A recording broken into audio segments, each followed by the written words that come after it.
नमस्कार. कालच्या भागामध्ये आपण समुद्र मंथन बघितले आणि समुद्र मंथनातून निघालेल्या दिव्य रत्नांची पण आपण थोडक्यामध्ये माहिती करून घेतली. ही सगळी कथा शुकदेव महाराजांनी राजा परीक्षिताला आणि समोर बसलेल्या सगळ्या समस्त लोकांना सांगितली. त्यांच्या अमृतवाणीतून हे सगळे ऐकताना सगळेजण भारावून गेलेले होते. त्यानंतर शुकदेव महाराजांनी राजा परीक्षिताला कूर्म अवतार आणि मोहिनी अवतार पण सांगितला आणि त्यानंतर त्यांनी त्याला वामन अवताराबद्दल राजा परीक्षिताला वामन अवताराबद्दल सांगायला सुरुवात केली. शुकदेव महाराजांनी वामन अवताराबद्दल राजा परीक्षिताला जी कथा सांगितली तीच कथा आज मी आपल्या समोर सांगणार आहे.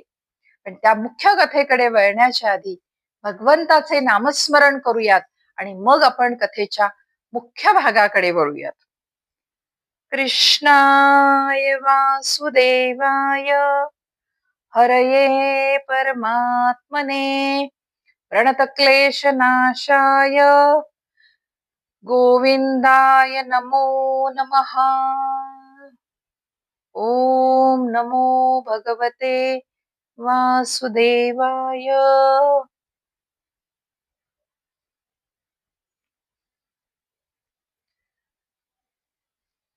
काल आपण बघितले की समुद्र मंथनातून विषही बाहेर आला आणि अमृत पण बाहेर आलं. अमृतामुळे देवांना पुन्हा शक्ती प्राप्त झाली.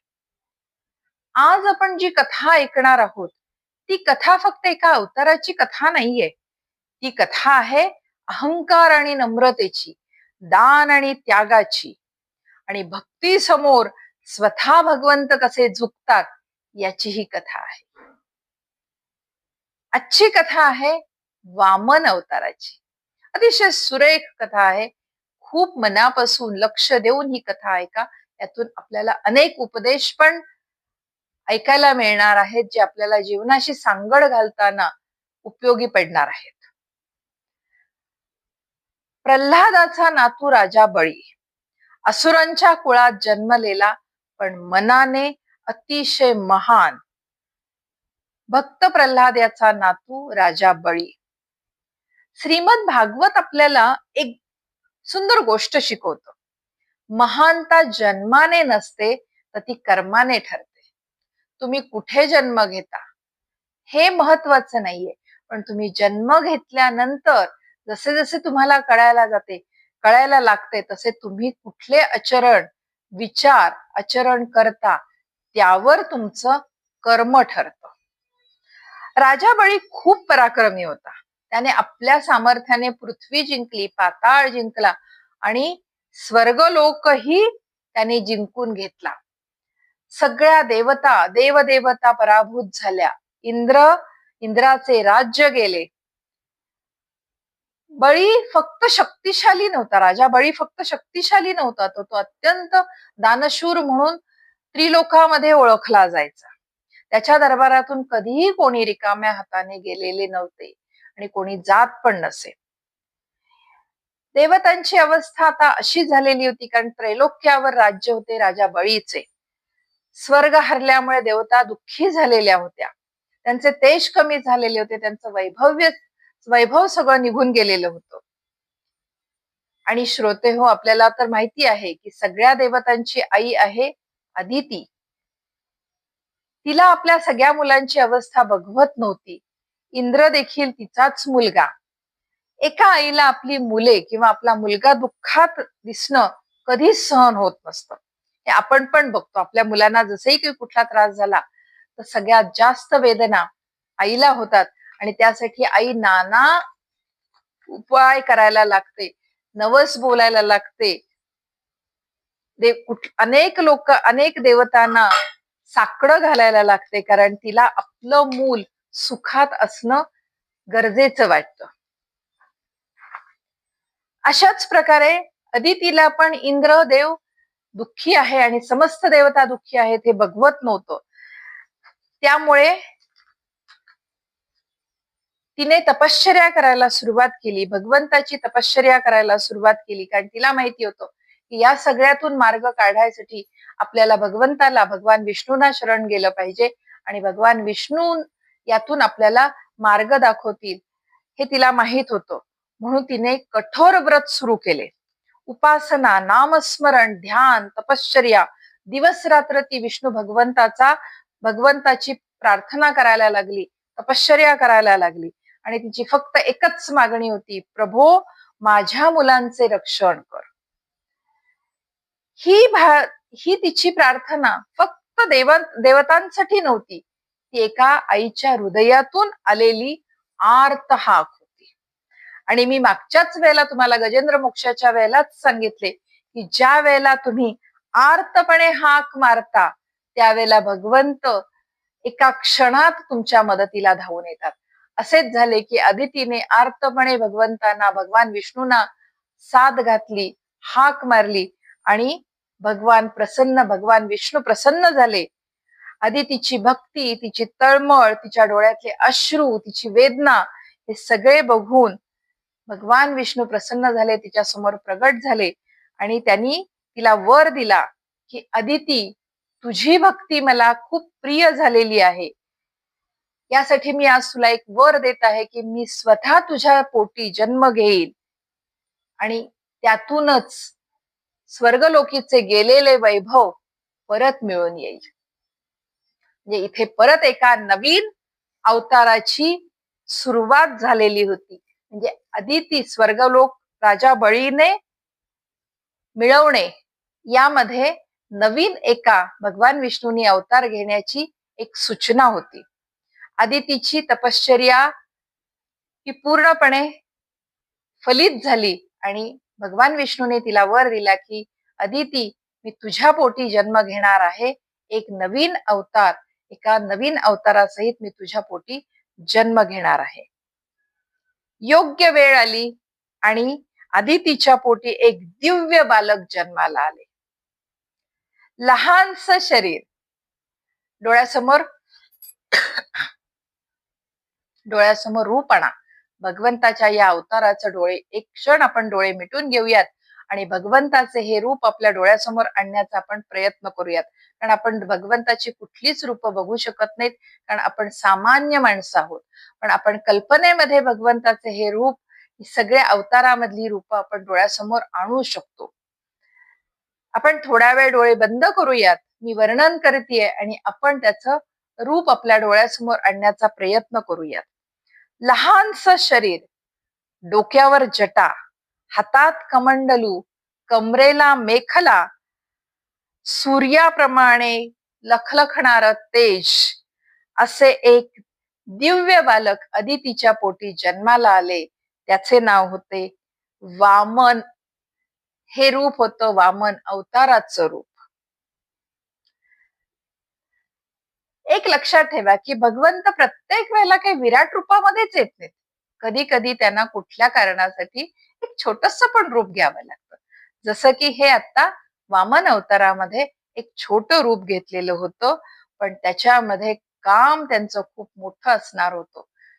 एका वेगळ्या कार्यासाठी म्हणून हा अवतार भगवान विष्णूने घेतलेला होता. कधी कधी भगवंत, मी तुम्हाला प्रत्येक वेळेला सांगते की आपल्याला भगवान विष्णू आपल्या मदतीला येतात. प्रत्येक वेळेला त्यांच्या विराट रूपामध्येच ते आपल्याला दिसू शकत नाहीत, कारण मुळात ते दिसणारच नाहीत आपल्याला विराट रूपामध्ये. कधी साधेपणातही एखाद्या साध्या माणसाच्या रूपात देखील प्रत्यक्ष भगवान विष्णू आपल्या मदतीला आलेले असतात. जग ज्याला एखादा साधा माणूस म्हणून किंवा साधी व्यक्ती, साधी बाई म्हणून असं संबोधतं, त्यातही परमात्मा असतो, परमात्म्याचा अंश असतो.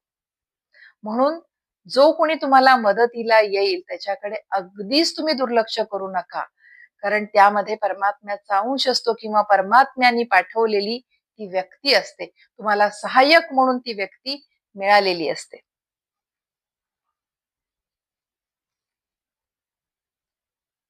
बळीनी एकदा महान यज्ञ करायचे ठरवले. ज्या काळामध्ये राजा बळी भव्य यज्ञ करत होता तो काळ अतिशय पवित्र. त्यावेळेला वातावरण सगळे पवित्र झालेले होते. जिकडे तिकडे मंत्रघोष सुरू होते. ऋषी मुनी मोठ्या यज्ञाच्या तयारीला लागलेले होते. वेदघोष, ऋषी, यज्ञकुंड, दानधर्म असं सगळीकडे चाललेले होते. पवित्र वातावरणामध्ये राजा बळी भव्य यज्ञ करत होता. बळीने यज्ञकुंडा यज्ञाच्या ठिकाणी बसल्यानंतर एक संकल्प केला होता की आता मी यज्ञ पूर्ण होईपर्यंत जो कोणी येईल आणि मला जे काही मागेल ते मी त्यांना देईन. आधीच तो बळीराजा दानशूर म्हणून ओळखला जायचा की त्याच्या दरबारामध्ये आलेली कुठलीही व्यक्ती जे मागेल ते घेऊनच बाहेर पडायची. आणि आता तर हा एक महान यज्ञ सुरू होता जिथे त्यांनी संकल्प केलेला होता की आत्तापासून यज्ञ पूर्ण होईपर्यंत माझ्याकडे जो कोणी काही मागेल त्याला मी ते नक्की देईन. हा संकल्प झाला आणि थोड्याच वेळामध्ये त्या ठिकाणी एका छोट्याशा बटूने, एका छोट्याशा वामनाने प्रवेश केला. एक छोटासा ब्राह्मणाचा मुलगा, बटू अवतारामधला मुलगा. सगळेजण त्याच्याकडे आश्चर्याने बघायला लागले. एक छोटासा लहान मुलगा येतोय. सगळ्या जणांचं त्याच्याकडे लक्ष वेधलं का गेलं तर तो दिव्य रूप वाटत होतं त्याचं. तो जरी लहान असला, लहान बालक असला, लहान मुलगा असला तरी त्याच्या भोवतीचं असलेलं तेज प्रत्येकाला त्याच्यातलं वेगळं पण दाखवत होतं. सगळेजण त्याच्याकडे आश्चर्याने बघत असताना राजा बळी पण त्याच्याकडे आश्चर्याने बघायला लागला आणि स्वतः उठून त्याच्यातल्या त्या दिव्य तेजाने राजा बळीला मोहिनी घातली आणि राजा बळी स्वतः उठून त्याच्या स्वागताला गेला. इथेच बळीराजाचा नम्रपणा दिसून येतो. एक लहान मुलगा आलेला होता. बळीराजा मोठा होता, त्याने त्रैलोक्य जिंकलेलं होतं, पण त्याच्यामध्ये अहंकार नव्हता, गर्व नव्हता. एक लहान मुलगा जरी आला तरी त्याला त्यांनी मोठेपण देऊन स्वतः उठून तो त्याच्या स्वागताला गेलेला होता. बळीराजाने नम्रपणे त्या बटूला विचारले, ब्राह्मण देवा, आपण यावे, स्थान ग्रहण करावे. बटू अवतारातल्या भगवान विष्णूंनी, वामन अवतारातल्या भगवान विष्णूंनी स्थान ग्रहण केले. बळीराजाने परत त्यांना प्रश्न विचारला, ब्राह्मण देवा, आपल्याला काय हवे आहे? आपण इथे का आला आहात? सोनं, गाई, गाव, संपत्ती, आपल्याला जे काही पाहिजे असेल ते मागा, मी आपल्याला ते देणार आहे किंवा देऊ शकतो. वामन अवतारातले, बटू अवतारातले भगवान विष्णू हसले. स्मित हास्य त्याने केलं आणि ते म्हणाले, राजा, मला फक्त 3 पावले जमीन हवी आहे. किती छान गोष्ट आपल्या डोळ्यासमोर. असं वाटतंय की आपण तिथे आहोत आणि हे सगळं आपण बघतोय. 3 पावले मला फक्त जमीन हवी आहे. बळीराजाला आश्चर्य वाटले. राजा बळी हसायला लागला. राजा बळी म्हणाला, ब्राह्मण देवा, तुम्ही फक्त इतकंच मागणार, मी तुम्हाला संपूर्ण राज्य पण द्यायला तयार आहे. तुमची पावलं खूप छोटी छोटी पावलं आहेत. 3 पावलामध्ये तुम्हाला काय उपयोगी होणार? त्या 3 पावलामध्ये तुमचा उदरनिर्वाह कसा होणार? पण बटू रूपातले, वामन अवतारातले भगवान विष्णू म्हणाले की ज्याला जेवढी गरज आहे त्याने तेवढेच घ्यावे. इथे पण श्रीमद भागवत आपल्याला हाच उपदेश करतोय की आपला जो हव्यास असतो, आपण जे गोळा करून ठेवण्याची पद्धत असते आपली, की मी हे गोळा करून ठेवेन, ते गोळा करून ठेवेन, तसे बघितले तर आपल्याला त्याची अर्थार्थी काहीही आवश्यकता नसते. आपल्याला जेवढे पाहिजे आहे आपण तेवढे जर आयुष्यभरामध्ये मिळवून ठेवले तर तो पैसा किंवा त्या संपत्तीच्या मागे येत असलेला त्रास किंवा मनस्ताप तो आपला थांबला असता. पण हे प्रत्येकाला समजत असते पण उमजत नसते. इथे श्रीमद भागवतामध्ये आपल्याला हाच उपदेश केलेला आहे की ज्याला जितकी गरज आहे त्याने तितकेच घ्यावे. हा संवाद चालू असताना शुक्राचार्यांना लक्षात आले. शुक्राचार्य हे असुरांचे गुरु, राजा बळीचे गुरु. त्यांना लक्षात आले की हा वामन अवतारात आलेला मुलगा साधा मुलगा नाही, हे प्रत्यक्ष भगवान विष्णू आहेत. ते राजा बळीच्या जवळ येतात आणि राजा बळीला थांबवतात आणि राजा बळीला सांगतात, राजन, विचार करून उत्तर दे, वचन देऊ नकोस. पण राजा बळी आपल्या शब्दांवर शांत होता, ठाम होता.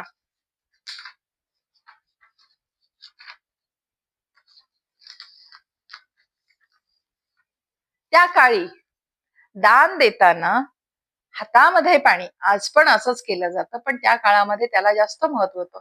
एका झारीतून उजव्या हातावर पाणी घेतलं जायचं आणि जी समोरच्यानी जी मागणी केलेली आहे ती मागणी मी त्याला देत आहे, ती पूर्ण करत आहे असे म्हणून संकल्प सोडला जायचा. आज पण आपण पूजा वगैरे करताना आपल्याला ब्राह्मण सांगतात संकल्प सोडायला आणि आपण हातामध्ये पाणी घेऊन संकल्प सोडतो.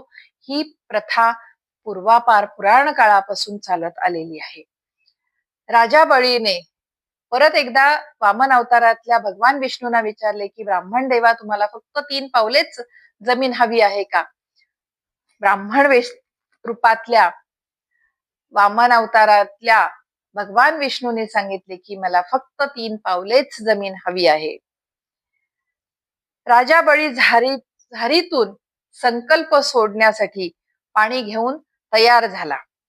शुक्राचार्यांच्या लक्षात आले की आपण समजावून सांगून पण राजा बळी ऐकत नाहीये, म्हणून त्यांनी सूक्ष्म रूप धारण केले आणि झारीच्या तोंडाशी जाऊन ते बसले. ज्या कारणाने पाणीच जर बाहेर आलं नाही, हातावर जर पाणीच पडलं नाही तर दान पूर्ण होणार नाही, म्हणून शुक्राचार्य सूक्ष्म रूप धारण करून झारीच्या तोंडाशी जाऊन बसले. पण भक्त हो, समोर भगवान विष्णू होते. भगवान विष्णूंना हे सगळे माहित होते. त्यांनी बघितले, ते हसले, परत हसले. राजा बळी संकल्प सोडण्यासाठी झारी हातावर ओतायला लागला, पाणी ओतायला लागला. शुक्राचार्य बसलेले असल्यामुळे त्यातून पाणी बाहेर पडेना. सगळे आश्चर्यचकित झाले की पाण्याने भरलेली झारी आहे पण पाणी बाहेर का पडत नाहीये. भगवान विष्णूंना हे सगळे समजत होते. भगवान विष्णू हलकेच हसले आणि त्यांनी जवळ असलेली बारीक दर्भाची काडी, म्हणजे गवत, दर्भ म्हणल्यानंतर गवत, याची अगदी बारीकशी काडी त्यांनी घेतली आणि झारीच्या टोकाशी अलगद आतमध्ये घातली. त्या दर्भामुळे शुक्राचार्यांच्या डोळ्याला इजा झाली. तो दर्भ त्यांच्या डोळ्याला टोचला गेला आणि त्या वेदनेने ते पटकन झारीतून बाहेर आले. असे म्हणतात की त्या प्रसंगानंतर शुक्राचार्यांचा एक डोळा गेला. अखेर शुक्राचार्य बाहेर आल्यानंतर झारीतून पाणी यायला सुरुवात झाली. राजा बळीने संकल्प पूर्ण केला आणि 3 पावले जमीन वामन अवतारातल्या भगवान विष्णूंना दान केली. हा क्षण खूप मोठा आहे. एका बाजूला संपूर्ण वैभव आहे आणि दुसऱ्या बाजूला दिलेलं वचन आहे. वामन अवतारातल्या भगवान विष्णूंना वचन दिलेलं होतं की मी तुम्हाला 3 पावले जमीन देईन. शुक्राचार्यांनी परत त्यांना सांगितले राजा बळीला की राजा, परत विचार कर, तू आता वचन देऊन फसला आहेस. समोर प्रत्यक्ष भगवंत आहेत, भगवान विष्णू आहेत, त्यामुळे आता काय होईल याची तुला आणि मला दोघांनाही कल्पना आहे.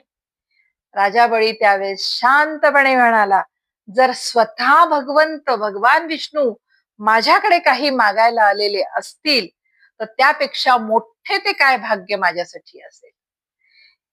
सगळं वैभव गेलं तरी चालेल, सगळं माझ्याजवळ असलेलं सगळं गेलं तरी चालेल, पण मी प्रत्यक्ष भगवंतांना दिलेलं वचन तोडणार नाही, मोडणार नाही. आणि पूर्णपणे संकल्प सोडला आणि त्यांनी भगवंतांना नमस्कार केला. आता त्याला पण लक्षात आलं की हे प्रत्यक्ष भगवान विष्णू माझ्या समोर वामन अवतारामध्ये, बटू अवतारामध्ये, ब्राह्मण वेशामध्ये आलेले आहेत. त्याने त्यांना नमस्कार केला, साष्टांग दंडवत घातला आणि सांगितले की भगवंत, भगवान, आपण आपली 3 पावले जमीन स्वीकार करावी. आणि त्याच क्षणी हा शब्द राजा बळीचा तोंडातून बाहेर पडला आणि त्याच क्षणी छोट्याशा वामनाने विराट रूप धारण केले. एका पावलामध्ये पृथ्वी, दुसऱ्या पावलामध्ये स्वर्ग, सगळीकडे फक्त भगवंत भगवंत आणि भगवंत. सगळ्या देवता थरारल्या, ऋषी नतमस्तक झाले. एक पाऊल राहिलेले होते. भगवंतानी, भगवान विष्णूने विचारले, राजा बळी, माझे तिसरे पाऊल मी कुठे ठेवू? राजा बळी हसला. त्याच्याकडे आता काहीच उरलेलं नव्हतं. एका पावलामध्ये पृथ्वी आणि दुसऱ्या पावलामध्ये स्वर्ग होता. त्याच्याकडचं काहीही राहिलेलं नव्हतं. त्यावेळेस त्याने आपले मस्तक त्यांच्या पुढे झुकवले आणि भगवान विष्णूंना सांगितले की भगवंत, तिसरे पाऊल माझ्या डोक्यावर ठेवा. हाच आहे भक्तीचा सर्वोच्च क्षण. सगळं गमावूनही चेहऱ्यावर दुःखाचा लवलेश नसणं, यालाच म्हणतात भक्तीचा सर्वोच्च क्षण. ज्याला, कारण याच्या मागे अर्थ आहे, ज्याला भगवंत मिळतात, ज्याला भगवान विष्णू मिळालेले आहेत, त्याच्यासाठी बाकी सगळं ऐश्वर्य क्षुल्लक होतं, कसपटा समान होतं. हे बघून भगवान विष्णू प्रसन्न झाले. ते म्हणाले, राजा बळी, तू फक्त दानशूर नाहीस, तर तू महान भक्त आहेस. आणि त्यानंतर भगवंतानी, भगवान विष्णूंनी राजा बळीला पाताळ लोकाचं राज्य दिलं आणि ते स्वतः त्याच्या दारावर रक्षणासाठी म्हणून उभे राहिले.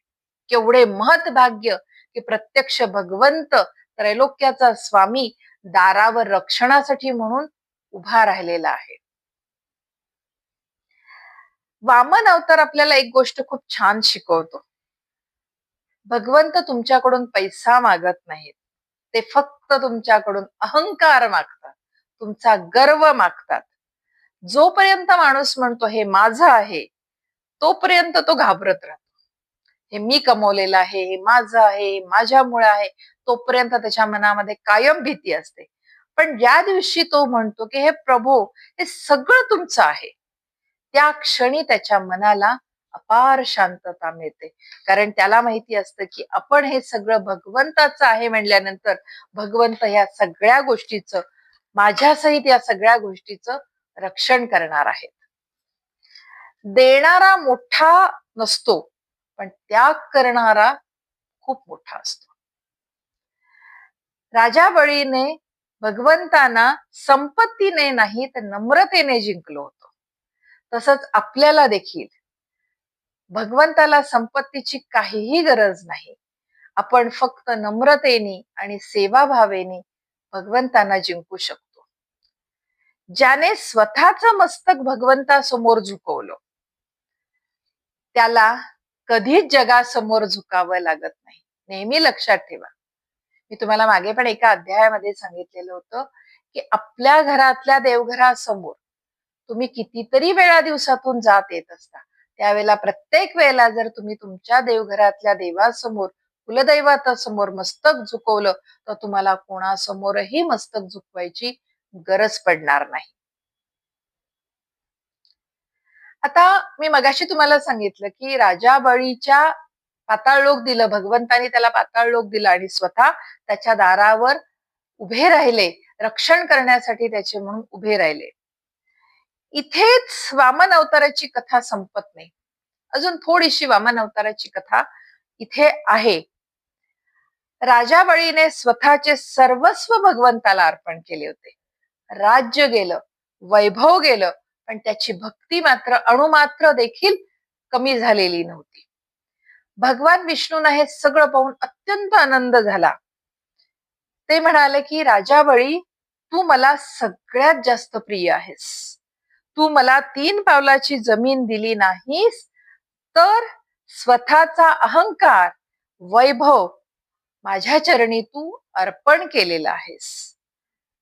आणि म्हणूनच श्रोते हो, भगवंतानी भगवान विष्णूनी त्याला पाताळ लोकाचं राज्य दिलं आणि स्वतः भगवंत त्याला म्हणाले की राजा बळी, आता मी तुझ्या दारावर तुझ्या रक्षणासाठी म्हणून उभा राहणार आहे, कारण तू मला सर्वस्व दिलेलं आहेस, त्यामुळे तुझे रक्षण करणे माझे आता कर्तव्य बनलेले आहे. आपल्याला प्रश्न पडला असेल की भगवंतानी असं का केलं, की त्याचं रक्षण करण्यासाठी म्हणून त्याच्या दारावर उभे का राहिले. तर जगात अनेक लोक भगवंताकडे मागायला जातात, भगवानाकडे मागायला जातात, पण राजा बळी असा एकच भक्त होता की ज्याने स्वतःलाच भगवंताला अर्पण केलं.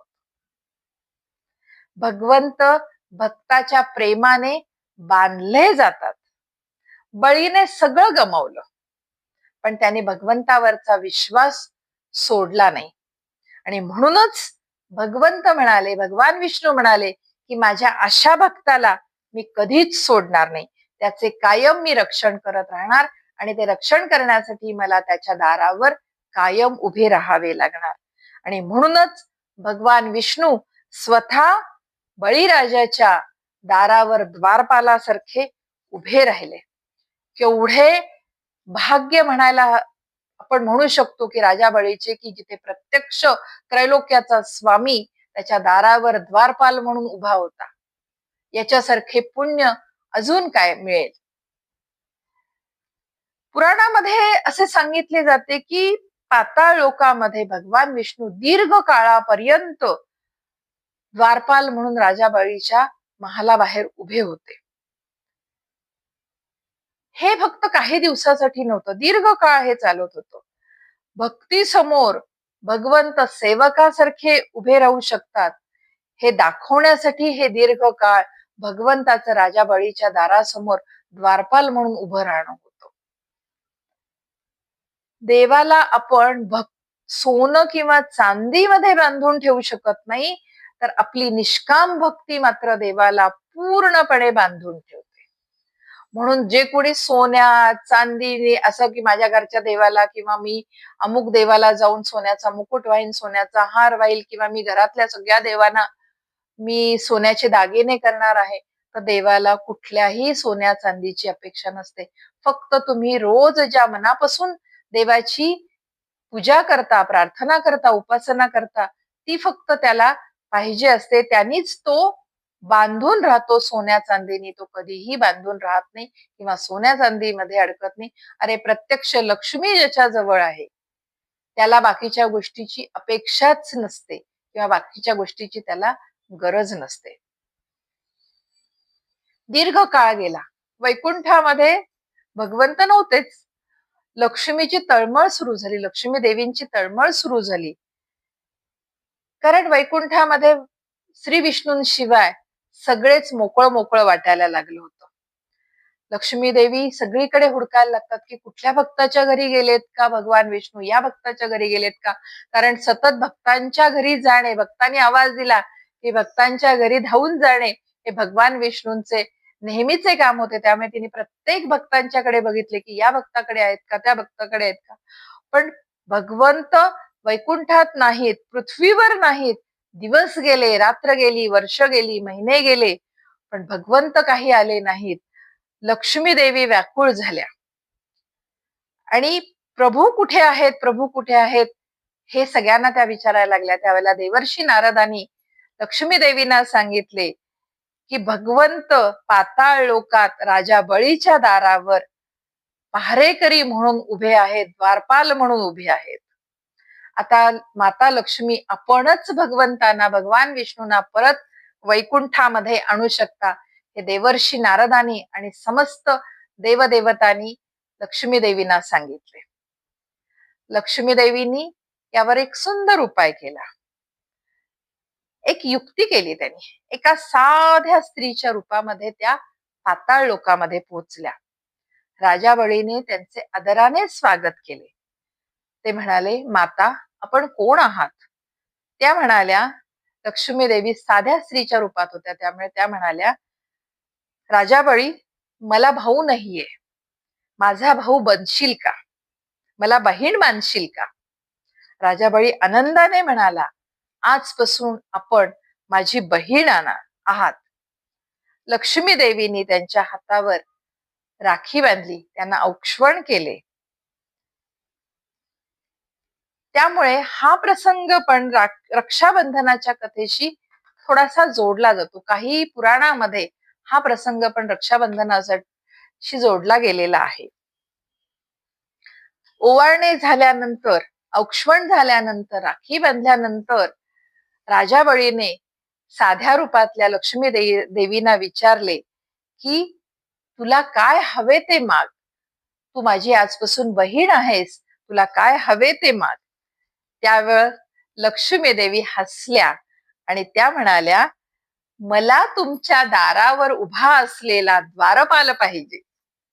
किती छान वाटतं. आपण मी सांगते आणि आपण ऐकतोय तरी देखील माझ्या डोळ्यासमोर हे दृश्य उभं राहतंय की द्वारपाल बनून समोर उभे आहेत प्रत्यक्ष भगवान विष्णू आणि माता लक्ष्मी. राजा बळीला सांगत आहे, साध्या रूपामध्ये पोहोचलेली आहे आणि ती सांगत आहे की मला तुमच्या दारावर उभा असलेला द्वारपाल पाहिजे. राजा बळी एक क्षण शांत झाला आणि दुसऱ्या क्षणी त्याला समजले की ही समोर साध्या वेशात असलेली स्त्री साधी स्त्री नाही. त्यांनी भगवंताकडे बघितले, भगवंत हसले. भगवंतानी प्रेमाने राजा बळीकडे बघितले आणि माता लक्ष्मीकडे बघितले आणि त्या दुसऱ्या क्षणी माता लक्ष्मीनी साधे रूप सोडून आपले दिव्य रूप धारण केले आणि राजा बळीच्या समोर त्या प्रगट झाल्या. त्यावेळेस राजा बळीने माता लक्ष्मीला आणि प्रत्यक्ष भगवान विष्णूंना साष्टांग दंडवत घातला आणि तो म्हणाला की प्रभू, तुम्ही इतक्या काळापर्यंत माझ्याकडे राहिलात, हेच माझे परम भाग्य आहे. आता आपण वैकुंठात परत जा, कारण सगळ्या समस्त मानव जातीच्या कल्याणासाठी आपल्याला परत वैकुंठामध्ये जाणे अतिशय आवश्यक आहे. भगवान विष्णू राजा बळीवर प्रसन्न झाले आणि ते प्रसन्न मनाने म्हणाले, बळी, तुझ्यासारखा दानी आणि ज्ञानी भक्त विरळच आहे. आणि त्यांनी बळीराजाला आशीर्वाद दिला, प्रत्येक वर्षी मी स्वतः तुला भेटायला येईल. किती भाग्य आहे राजाचं बघा. आपण देवाला भेटायला जातो, पण इथे प्रभूनी, भगवंतानी, भगवान विष्णूनी राजा बळीला वचन दिले, आशीर्वाद दिला की दरवर्षी मी स्वतः तुला भेटायला येईल. असे म्हणतात की केरळमध्ये साजरा होणारा ओणम हा सण राजा बळीच्या स्मरणार्थ साजरा केला जातो आणि त्या दिवशी भगवान विष्णू राजा बळीला भेटायला येतात, अशी दंतकथा आहे. अशा सुंदर, यातून आपल्याला खूप काही शिकायला मिळालेलं आहे. ही सुंदर कथा आपण आज इथेच थांबवत आहोत. उद्या आपल्याला 2 अवतार भगवंताचे, भगवान विष्णूचे 2 अवतार बघायचे आहेत, परशुराम अवतार आणि राम अवतार. ह्या 2 अवताराकडे, या 2 अवतारांच्या कथेकडे वळण्याच्या आधी आपण भगवंताचे नामस्मरण करूयात आणि त्यानंतर मात्र मला अनुमती द्या, भेटूयात. शुकदेव महाराजांनी परशुराम अवतार आणि राम अवताराचे किती दिव्य वर्णन राजा परीक्षिताला सांगितलेले होते, दिव्य वर्णनातून त्यांच्याबद्दल सांगितलेले होते, ते सगळे आपण उद्याच्या कथेमध्ये बघणार आहोत. तोपर्यंत आपण भगवंताचे नामस्मरण करूयात आणि भेटूयात उद्याच्या सुंदर कथेच्या भागामध्ये.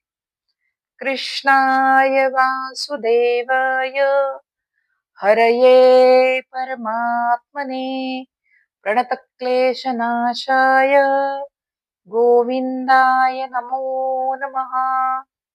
ओम नमो भगवते वासुदेवाय.